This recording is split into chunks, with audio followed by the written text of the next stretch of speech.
మన health India ప్రేక్షకులందరికీ నేను మన హెల్త్ ఇండియా ఎడిటర్ రాజేంద్ర రెడ్డిని మాట్లాడుతున్నా.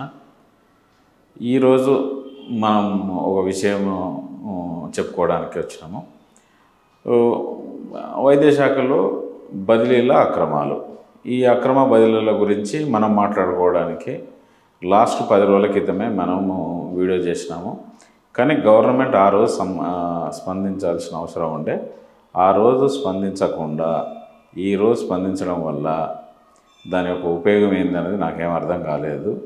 ఎందుకంటే ఇప్పుడు సీజనల్ వ్యాధులు ఉన్నాయి. సో నర్సింగ్ కేర్ అనేది చాలా ఇంపార్టెంట్.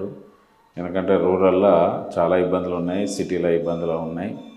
సో ఇవన్నీ మనకు కావాలని అంటే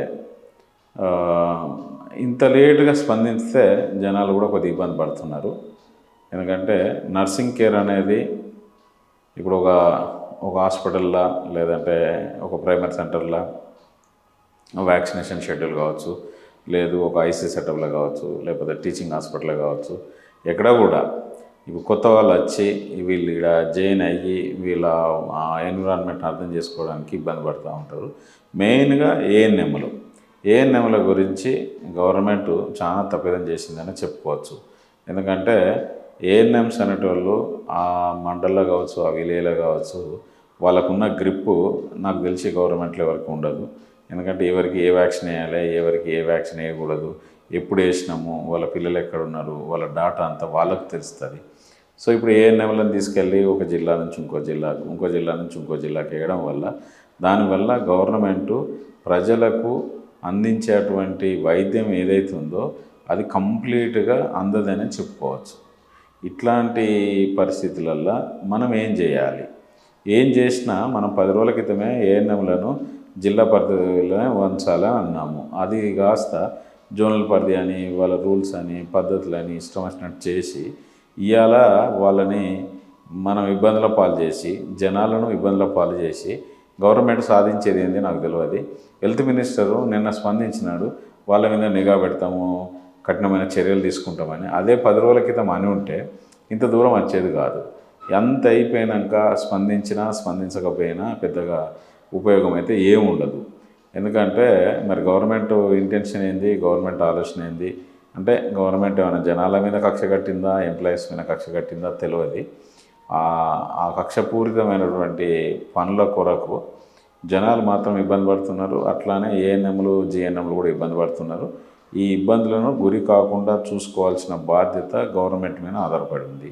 కానీ ఇప్పుడు 10 రోజుల తర్వాత స్పందించి బాధ్యులైన వాళ్ళను శిక్షిస్తాము, లేకపోతే బదిలీలో అక్రమాలు చేసిన వాళ్ళను శిక్షిస్తాము, నిఘా పెట్టి చేస్తాము అనేది ఇది అంటే అనవసరమైన పని.